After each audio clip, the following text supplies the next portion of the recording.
Hey everybody, it's your friend Riley from Los Angeles. It's been quite a week.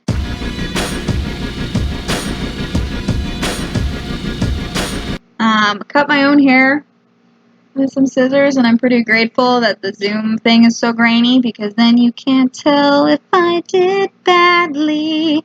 I did not attempt the bangs. I'm just letting the bangs do whatever because even I am not that cocky. The few fucks I have left to give do not want to attempt to cut my own bangs. So we just snipped off the back and got rid of the mullet a little bit. Yeah, anytime I'm sporting a mullet, start looking just like my dad in the 80s, so we snipped that off. So I opened these by saying, hey, I'm from Los Angeles, and I thought, to kind of prove that or follow that up, I talked today a little bit about Los Angeles. Though I do comedy, I consider myself a writer as opposed to like an actor or stand-up, but I have a lot of actor and stand-up friends and people who I really appreciate and care about, so I thought today I would talk about them and the different stereotypes around them and basically make fun of my friends. So the first thing that I gotta say is that everywhere that I have lived has pretty much only reinforced all of my stereotypes about that place. There are a lot of things about Los Angeles that you hear and they're 100% true. Like, everything about it, becoming hipster and being so crowded and, people kind of thinking a lot of themselves, but it's not really as bad as you would kind of be led to believe. One of the things that I was really kind of delighted to find out about Los Angeles is when I moved here, I was really expecting people to be rude, or not rude, but like really fake. I wasn't expecting to meet a lot of genuinely nice people because, that was always a stereotype about LA. It's full of fake entertainment people. And I haven't really met anybody like that. Like, nobody struck me as a fake person or really backstabby or like, they'll crush you on the way to the top. Like, no one's struck me like that. One explanation for why everyone's just been nice to me is I'm not worth the time or energy to backstab. Like, I have not reached that level of success yet. So now one of the goals I have in life on my vision board is to become successful enough that I am worth the time and energy to plot against.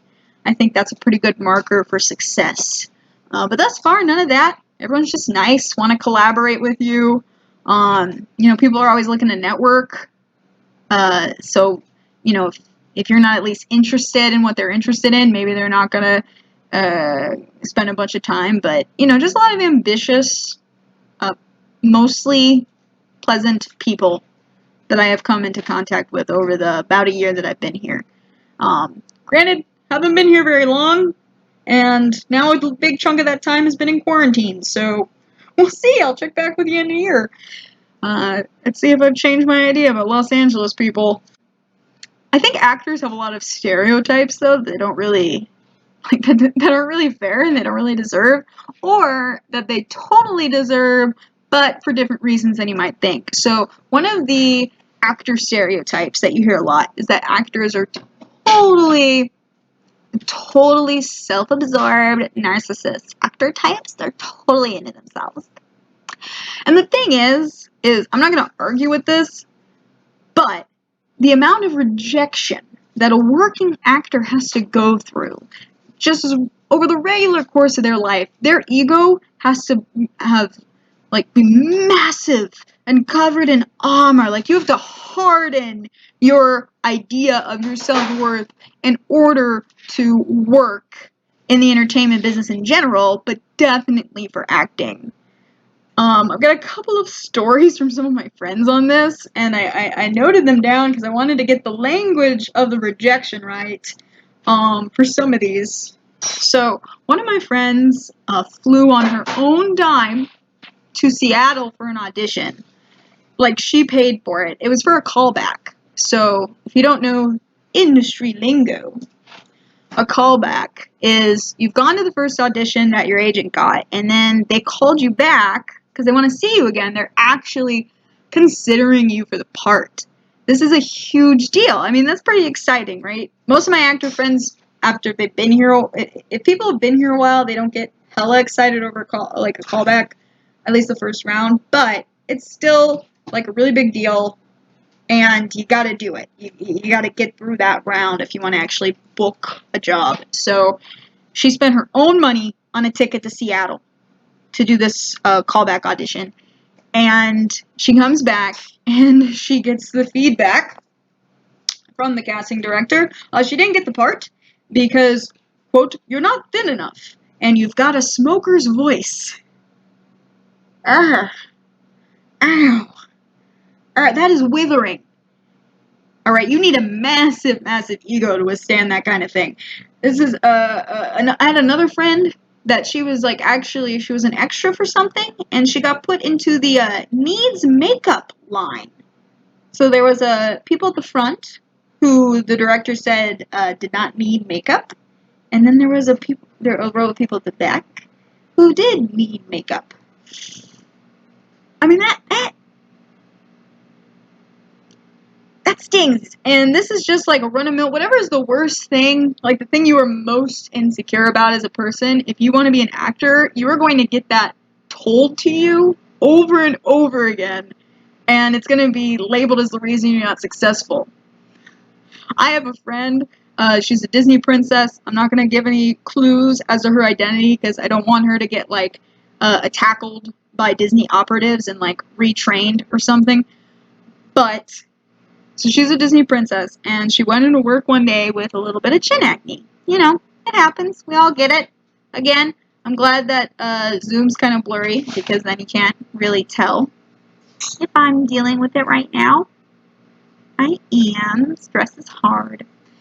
So, you know, it happens to everybody. She got a little bit of chin acne, and they try to put makeup over it, and you can still see it through the makeup. So, because she's supposed to be this perfect Disney princess, because God forbid little girls learn that you can still be beautiful with blemishes, she got sent home. She still got paid for the day. That part's, you know, it's kind of gross to me, but it's not the big deal. What is the big deal to me is that the other princesses all the princesses call this going home ugly. That is what they call it. They say, she went home ugly yesterday. That is horrible. There is no other workplace in the world where that would fly without some type of lawsuit. But, you know, I won't say anything else about Disney because I don't want to get kidnapped and or sued.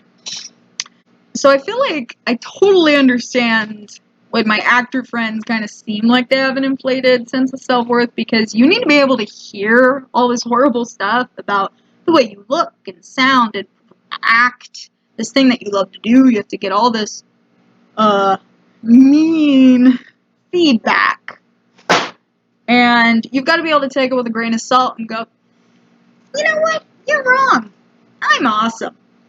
And that is hard. So, yeah, I don't mind if it seems like at times their egos are a little inflated, and honestly, that's not even true for most of the actors that I know. They're just really devoted to their craft, and they're humble about it, and they're, you know, just trying to do a good job with the roles that they're doing and learn more about performing. The other thing, a lot of actors get a rep for being flaky. Now, this is why. It's because when you ask your actor friend to go for coffee and they say, oh yeah, I would totally love to, they would totally love to. But then a bunch of things pop up because they're probably in a class right now on line reading and monologues. They're taking an improv class. They're also in a stage combat class.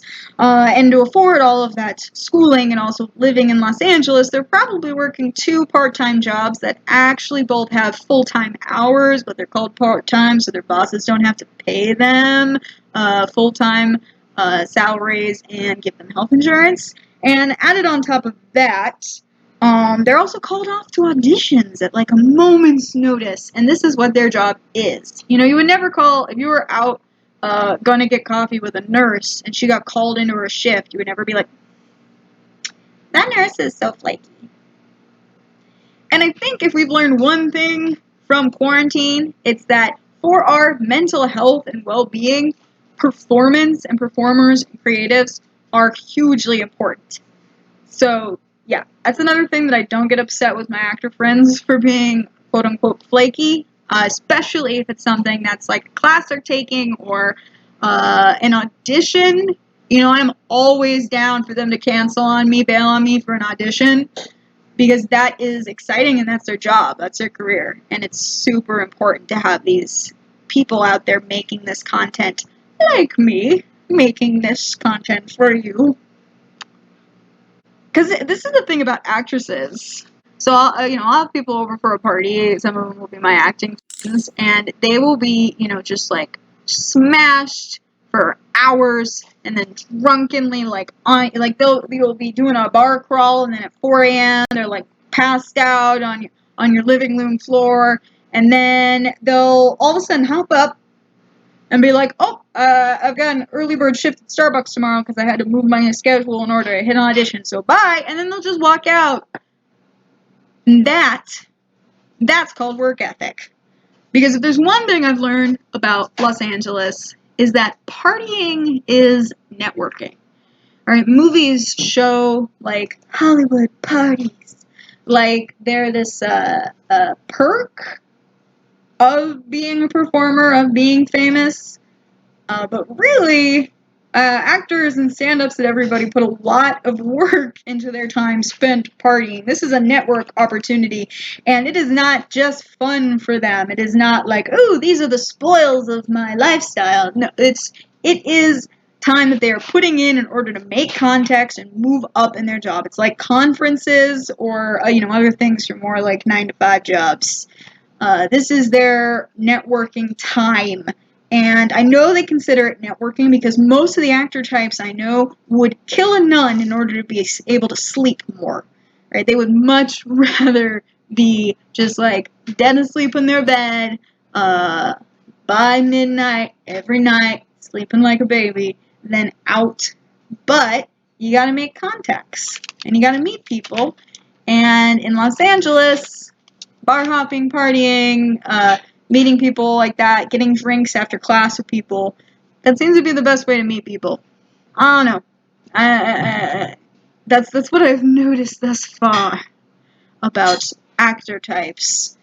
That's another true thing about Los Angeles, is that all friendships are pretty much networking. Like, I love the friends that I have met here, but I cannot get a bitch to go to coffee with me unless I call it a writing session or a workshop, and then now they are free. But, it's just about people wanting to get together and work with people who want to collaborate, who are also exhibiting creative energy. It's not a mean-spirited thing. It's just these are ambitious, career-oriented people who really want to use their time towards this thing that they're passionate about, which I think is super cool and really energizing. So I really love my actor friends. Anyone of them who are watching, I love you. For my stand-up friends, now it's your turn, because stand-ups